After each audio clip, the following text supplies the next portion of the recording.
South ఇండియాలోనే అతి తక్కువ ధరలకి రత్నాలనందించే ఏకైక సంస్థ 6JVR. ఆంధ్రప్రదేశ్ రాజధాని అమరావతి నిర్మాణానికి శరవేగంగా అడుగులు ముందుకు పడుతున్నాయి. అదే సమయంలో ఆంధ్రప్రదేశ్లో రియాలిటీ రంగం కూడా పుంజుకుంటోందనే సంకేతాలు స్పష్టంగా కనిపిస్తున్నాయి. ఇలాంటి పరిస్థితుల్లో ఏది హాట్స్పాట్, రియాలిటీకి సంబంధించి రియల్ హాట్స్పాట్స్ ఎక్కడ ఉన్నాయి, ఈ అంశం చుట్టూనే ప్రతి ఒక్కరి ఆలోచనలు నడుస్తున్నాయి.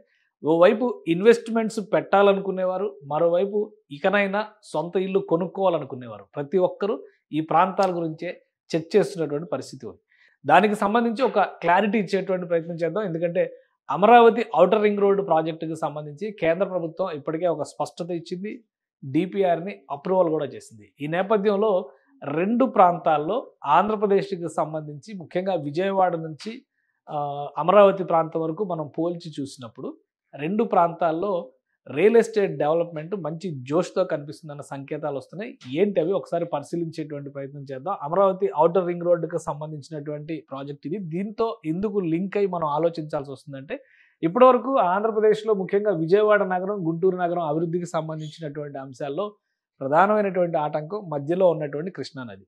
కృష్ణానది ఒక జీవధారగా ఉన్నప్పటికీ రవాణాకి, రాకపోకలకి మాత్రం ప్రధానమైనటువంటి ఆటంకంగా ఉంది. విజయవాడ దగ్గర ఉన్నటువంటి 1-2 వంతెనలు మినహా కృష్ణానది దాటడానికి మరో మార్గం లేనటువంటి పరిస్థితి ఇంతకాలం ఉంది. ఇప్పుడు తాజాగా వెస్ట్ బైపాస్ పేరుతో ఒక రహదారి, ఒక వంతెన ఇక్కడ వినియోగంలోకి రాబోతుంది. మరోవైపు ఇన్నర్ రింగ్ రోడ్డు పేరుతో జరిగినటువంటి ప్రతిపాదనలు ఇంకా పెండింగ్లో ఉన్నప్పటికీ అది కూడా కన్సిడర్ చేయాల్సినటువంటి పరిస్థితి ఉంది. కానీ ఇన్నర్ రింగ్ రోడ్డు సంగతిని మనం పక్కన పెట్టేసి చూసినప్పుడు, ఇక్కడ ఇన్నర్ రింగ్ రోడ్డుకి సంబంధించినటువంటి అంశాన్ని పక్కన పెట్టి చూసినప్పుడు కూడా రైల్వే లైన్, అమరావతి రైల్వే లైన్కి సంబంధించినటువంటి రైల్వే బ్రిడ్జి వైకుంఠపురం దగ్గర రాబోతుంది. దీన్ని కేంద్ర ప్రభుత్వం అప్రూవల్ చేసింది. ఇది వైకుంఠపురం లొకేషన్. ఇది ఇటు దాములూరు నుంచి వైకుంఠపురం మధ్య ఈ బ్రిడ్జి రాబోతుంది. ఇన్నర్ రింగ్ రోడ్డును ప్రస్తుతానికి పక్కన పెట్టినప్పటికీ కూడా ఈ రెండు ప్రధానమైనటువంటి ఎంట్రీస్ కాబోతున్నాయి. దీంతో పాటు ఈ రెండింటి మధ్య మరొక 2 వంతెనలు, ఐకానిక్ వంతెనల రూపంలో అమరావతికి రాకపోకలు కల్పించేందుకు రాబోతున్నాయి. వీటితో పాటు మరొక ప్రధానమైనటువంటి వంతెన అమరావతి, పాత అమరావతి నగరానికి సమీపంలో వచ్చేటువంటి ఔటర్ రింగ్ రోడ్డు వంతెన. ఈ రెండు కూడా భారీ వంతెనలు కాబోతున్నాయి. ఇటువైపు తూర్పు వైపు రాబోయేది, దక్షిణం వైపు రాబోయేది, పడమర వైపు రాబోయేది. సో ఈ వంతెనలు పెరుగుతున్నటువంటి నేపథ్యంలోనే రియల్ ఎస్టేట్ భూమి కూడా ఈ ప్రాంతాల మధ్య ఎక్కువగా కనిపిస్తుంది. ఒకటి విజయవాడ నగరాన్ని ఆనుకుని ఇటుపక్క, మరొకటి విజయవాడ నగరానికి ఆవల పక్క నుంచి తెలంగాణ సరిహద్దు వరకు ఉన్నటువంటి ప్రదేశం.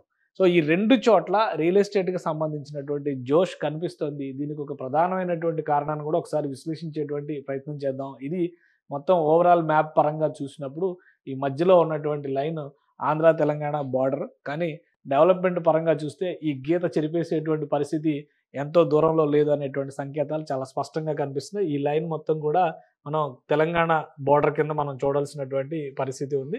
ఇటుపక్క ఉన్నదంతా కూడా ఆంధ్రప్రదేశ్. ఇక్కడ ఔటర్ రింగ్ రోడ్ అనేటువంటి ప్రతిపాదన ఈ స్థాయిలో వస్తే దాదాపు సరిహద్దుల వరకు ఉన్నటువంటి ప్రదేశాలన్నిటికీ కూడా ఈ డెవలప్మెంట్ భూమి అనేది కనిపిస్తుంది. కాబట్టి ఆంధ్రప్రదేశ్ సరిహద్దు నుంచి ఆవల వైపు విజయవాడ నగరం చేరుకునే వరకు ఉన్నటువంటి ప్రాంతాలన్నింటిలో కూడా ఇప్పుడు ఈ రియల్ ఎస్టేట్ హడావుడి కృష్ణానదికి ఆవల పక్కన ఉన్నటువంటి ప్రాంతాల్లో ఎక్కువగా కనిపిస్తుంది. చాలా వరకు ఈ ప్రదేశాల్లో అందుబాటులో ఉన్నటువంటి భూముల పైన అన్వేషణ కొనసాగుతుంది పెద్ద ఎత్తున. ఎందుకంటే బ్రిడ్జెస్ వస్తే కనుక అమరావతికి కనెక్టివిటీ, గుంటూరు జిల్లాలోకి వెళ్ళడానికి కనెక్టివిటీ చాలా సులువు అయిపోతుంది. దీన్ని దృష్టిలో పెట్టుకునే ఎక్కువ మంది ఈ ప్రాంతం పైన ఎక్కువ ఫోకస్ పెడుతున్నటువంటి పరిస్థితి ఉంది. ఇంకా అటువైపు విజయవాడకి అవతల పక్కన చూస్తే కనుక ఇది ఔటర్ రింగ్ రోడ్డుకి ఇటు పక్కన వచ్చేటువంటి భాగం అవుతుంది. ఈ ప్రాంతాన్ని మచిలీపట్నంతో కనెక్ట్ చేసే విధంగా కొన్ని ప్రతిపాదనలు సిద్ధమవుతున్నాయి. మచిలీపట్నంతో కనెక్ట్ చేయడానికి ఎందుకు కారణం అంటే మచిలీపట్నంలో అతిపెద్ద ఓడరేవు సిద్ధమవుతుంది. ఓడరేవు సిద్ధమయ్యే నాటికి దానికి సమీపంలోనే ఈ పరిసర ప్రాంతాల్లో ఎక్కువగా SEZ రూపంలో ఫుడ్ ప్రాసెసింగ్ యూనిట్లకి అభివృద్ధికి సంబంధించి రాష్ట్ర ప్రభుత్వం కొన్ని ప్రతిపాదనలు చేసింది. మల్లవల్లి సెజ్ పేరుతో అతి త్వరలోనే ఈ పరిసర ప్రాంతాల్లో ఇక్కడ అశోక్ లేలాండ్ వంటి సంస్థలు కూడా ప్రారంభించబోతున్నారు మల్లవల్లి సెజ్ సమీపంలో. సో ఇక్కడ నుంచి చూసినప్పుడు విజయవాడ నుంచి మల్లవల్లి సెజ్ ఒక రూట్ అవుతుంది. ఇటు నుంచి చూస్తే మచిలీపట్నం రూట్ ఒకటి ముఖ్యమైనటువంటి మచిలీపట్నం పోర్టు, ఇది కూడా చాలా ముఖ్యమైనటువంటి డెవలప్మెంట్ కాబోతుంది. మచిలీపట్నం పోర్టు డెవలప్మెంట్ వస్తే ఈ ఏరియా మొత్తం కూడా అభివృద్ధి ఉంది. అందుకనే ఈ పరిసర ప్రాంతాలన్నింటిలో కూడా రియల్ ఎస్టేట్ డెవలప్మెంట్ అంటే అటు అమరావతి నగరానికి ఇటు విజయవాడకి కనెక్టివిటీ ఉండడం, మిగతా అర్బనైజేషన్లో కూడా ఇది ఒక కీలకమైనటువంటి భాగం అయ్యేటువంటి అవకాశం ఉంటుంది. ఈ రెండు అంశాలను దృష్టిలో పెట్టుకునే విజయవాడ నగరంలో రియాలిటీ భూమి అంతా కూడా కనిపిస్తుంది. అయితే ల్యాండ్స్ అవైలబిలిటీ మామూలుగానే భూములు కొరత ఎక్కువగా ఉంటుంది ఆంధ్రాలో ఉన్నటువంటి అనేక జిల్లాల్లో. అలాగే విజయవాడ లాంటి డెవలప్ అయినటువంటి నగరాలకి సమీప ప్రాంతాల్లో ఈ కొరత మరీ ఎక్కువగా ఉంటుంది. ప్రతి చోట గజం 80,000 నుంచి 1,00,00,000 దాకా వెళ్ళినటువంటి ప్రదేశాలు కూడా ఉన్నాయి. అందుకనే కొన్ని చోట్ల ఎకరం 20 కోట్ల దాకా పలుకుతున్నటువంటి పరిస్థితి ఉంది. మరికొన్ని చోట్ల డిమాండ్ని బట్టి ఈ రేటు ఇంకా పెరిగినా కానీ ఆశ్చర్యపోవాల్సినటువంటి అవసరం లేదు. కానీ దీంతో పాటు అమరావతి డెవలప్మెంట్ లింక్ అయి ఉంది అని చాలామంది భావిస్తున్నారు. కానీ అమరావతి కంటే కూడా ఒక కీలకమైనటువంటి ప్రతిపాదన 2 రాష్ట్ర ప్రభుత్వాలు చేస్తున్నటువంటి ప్రతిపాదన కూడా మనం చూడాల్సి ఉంటుంది. రాబోయేటువంటి రోజుల్లో హైదరాబాద్ విజయవాడ మధ్య దూరం తగ్గేటువంటి అవకాశం కనిపిస్తుంది. దూరం తగ్గడం అంటే ప్రయాణ వేగం పెరగడం అని అర్థం చేసుకోవాల్సిన పరిస్థితి ఉంది. ఎందుకంటే ఈ 2 ప్రాంతాల మధ్య కూడా విజయవాడ అమరావతి హైదరాబాద్ మధ్య కూడా ఒక స్ట్రాంగ్ కనెక్టివిటీ వచ్చే విధంగా కేంద్ర ప్రభుత్వంతో ఇప్పటికే సంప్రదింపులు జరుగుతున్నాయి. గ్రీన్ ఫీల్డ్ హైవే పేరుతో మచిలీపట్నం వరకు NH65ని డెవలప్ చేసేటువంటి ప్రతిపాదన. ఇది విజయవాడ మీదుగా వెళ్ళేటువంటి రహదారి. గ్రీన్ ఫీల్డ్ హైవే పేరుతో దీన్ని డెవలప్ చేయాలని చెప్పని ఆంధ్రప్రదేశ్ ప్రభుత్వం చాలా బలంగా వాదిస్తుంది. తెలంగాణ ప్రభుత్వం కూడా అంతే బలంగా వాదిస్తుంది. ఇప్పటికే ఇక్కడ 6 వరుసల రహదారిగా డెవలప్ చేసేందుకు కావాల్సినటువంటి లైన్స్ అన్నీ కూడా క్లియర్ అయిపోయినాయి. కేంద్ర ప్రభుత్వం అప్రూవల్ ఇచ్చింది.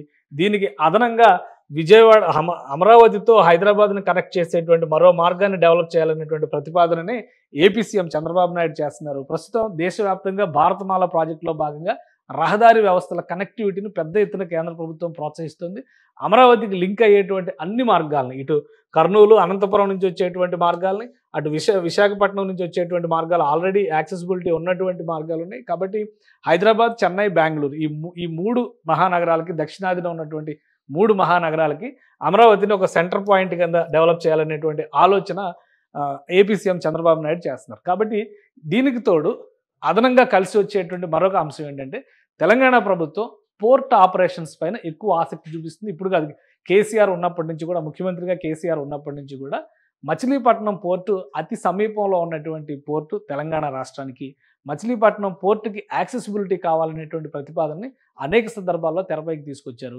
ఇప్పుడు గ్రీన్ ఫీల్డ్ హైవేని డెవలప్ చేయడం ద్వారా మచిలీపట్నం పోర్టు నుంచి తెలంగాణ ప్రభుత్వం కూడా ఆపరేషన్స్ నిర్వహించేటువంటి వెసులుబాటుని కనిపిస్తే కనుక ఈ మార్గం మొత్తం కూడా పూర్తి స్థాయిలో డెవలప్ అవడానికి, పూర్తి స్థాయిలో డిమాండ్ పెరిగేటువంటి మార్గం కావడానికి అవకాశం ఉంటుంది. అలానే డిస్టెన్స్ వైజ్గా కూడా ప్రస్తుతం ఆంధ్రప్రదేశ్లో ఉన్నటువంటి విజయవాడ అలానే హైదరాబాద్ మధ్య ప్రయాణ సమయం దాదాపు 5 గంటలు కనిపిస్తున్నటువంటి పరిస్థితి ఉంది. అయితే దీన్ని 2 గంటలకు తగ్గించాలనేటువంటి ప్రయత్నాలు జరుగుతున్నాయి. 2 గంటలకు తగ్గించడం అంటే శరవేగంగా ఉండేటువంటి రవాణా వ్యవస్థలు వస్తాయి. రాబోయేటువంటి రోజుల్లో ఇంకా సూపర్ ఫాస్ట్ ట్రైన్ల గురించి, సూపర్ ఫాస్ట్ లూప్స్ గురించి కూడా మాట్లాడుతున్నారు. కాబట్టి అవి అందుబాటులోకి వస్తాయి. ఎక్స్ప్రెస్ వే అనేది ఒకటి నిర్మాణం జరగాలి హైదరాబాద్ విజయవాడ మధ్య అనేటువంటి డిమాండ్ కూడా 2 ప్రభుత్వాలు చేస్తున్నటువంటి పరిస్థితి ఉంది. ఇవన్నీ ఊపందుకునేటువంటి పక్షంలో రాబోయేటువంటి రోజుల్లో క్లియర్గా ఈ 2 మార్గాల మధ్య, అంటే విజయవాడకి హైదరాబాద్ని కనెక్ట్ చేయడం ఒక మార్గం, హైదరాబాద్ టు అమరావతి కనెక్ట్ చేయడం మరొక మార్గం. ఇప్పటికే నకరేకల్ మీదుగా ఉండేటువంటి కనెక్టివిటీకి సంబంధించిన రహదారి వ్యవస్థని, నేషనల్ హైవేని, దానికి సంబంధించినటువంటి పనుల్ని కేంద్ర ప్రభుత్వం అప్రూవ్ చేసింది. సో అదొక 3వ కనెక్టివిటీ అవుతుంది. ఎందుకంటే పిడుగురాళ్ళ మీదుగా గుంటూరు వైపు వెళ్ళేటువంటి రహదారి. సో రాబోయే రోజుల్లో హైదరాబాద్ అలానే అమరావతి కనెక్టివిటీ పెరగడంతో పాటు దక్షిణాది మహానగరాల కనెక్టివిటీ పెరిగే విధంగా రాష్ట్ర ప్రభుత్వాలు ప్రయత్నాలు చేస్తున్నటువంటి నేపథ్యంలో హైదరాబాద్ నుంచి మచిలీపట్నం వెళ్ళేటువంటి మార్గం మొత్తం కూడా రియల్ ఎస్టేట్ హాట్స్పాట్గా మారేటువంటి అవకాశం ఉంది. గతంతో పోల్చి చూసినప్పుడు అమరావతి డెవలప్మెంట్ తర్వాత ఆంధ్రప్రదేశ్లో కలిసి వచ్చేటువంటి మార్గాలు విజయవాడ, అమరావతి, గుంటూరు ఈ సర్కిల్లో చూసినప్పుడు ఇటు మచిలీపట్నం వైపు, ఇటు తెలంగాణ సరిహద్దుల వైపు కనిపిస్తున్నటువంటి మార్గాలు గుంటూరు, విజయవాడ మధ్య ఆల్రెడీ డెవలప్మెంట్ చాలా ఎక్కువగా ఉంది, ల్యాండ్ కాస్ట్ చాలా ఎక్కువగా ఉంది. కాబట్టి అక్కడ భూములు దొరికేటువంటి అవకాశం కూడా చాలా తక్కువగా ఉంది. సామాన్యులు అక్కడ ఇన్వెస్ట్మెంట్స్ పెట్టడం కానీ, లేదా ఇల్లు కొనుక్కోవాలన్నా, స్థలం కొనుక్కోవాలన్నా అత్యంత ఖరీదైన వ్యవహారంగా మారిపోయేటువంటి అవకాశం ఉంటుంది. దీనివల్లనే ఈ 2 ప్రాంతాల్లో హాట్స్పాట్స్గా మారుతున్నాయి. విజయవాడ నుంచి మచిలీపట్నం వెళ్ళేటువంటి రహదారి, అలానే విజయవాడ నుంచి హైదరాబాద్కు వచ్చేటువంటి రహదారిలో తెలంగాణ సరిహద్దుల వరకు ఉన్న ప్రాంతాల్లో ముఖ్యంగా నందిగామ, కంచికచెర్ల, ఇటువంటి చంద్రలపాడు, ఇటువంటి ప్రాంతాలన్నింటిలో కూడా ఈ భూములకి సంబంధించినటువంటి అన్వేషణ కొనసాగుతుంది. మరొక 10 ఏళ్ల తర్వాత ఈ ప్రాంత రూపురేఖలే మారేటువంటి అవకాశం ఉంటుంది. ముఖ్యంగా ఆంధ్ర, తెలంగాణ సరిహద్దుల్లో ఉన్నటువంటి, ఎందుకంటే కోదాడ, ఇటు నందిగామ, ఈ రెండింటి మధ్య జగ్గయ్యపేట, ఈ మధ్య సంబంధాలు కూడా చాలా బలంగా ఉండేవి గతంలో. రాష్ట్ర విభజన తర్వాత కూడా అవి యథావిధిగా కొనసాగుతున్నాయి. అభివృద్ధి విషయంలో కనుక అమరావతి ఒక జోష్ తీసుకొస్తే రాబోయే రోజుల్లో ఈ సరిహద్దు ప్రాంతంలో కూడా రియల్ ఎస్టేట్కి సంబంధించినటువంటి భూమి పెద్ద ఎత్తున పెరిగేటువంటి అవకాశాలు కనిపిస్తున్నాయి. సుమన్ టీవీలో మీ పర్సనల్ అండ్ బిజినెస్ ప్రమోషన్స్ కోసం కింది నెంబర్కి కాంటాక్ట్ చేయండి. సుమన్ టీవీలో మీ పర్సనల్ అండ్ బిజినెస్ ప్రమోషన్స్ కోసం కింది నెంబర్కి కాంటాక్ట్ చేయండి.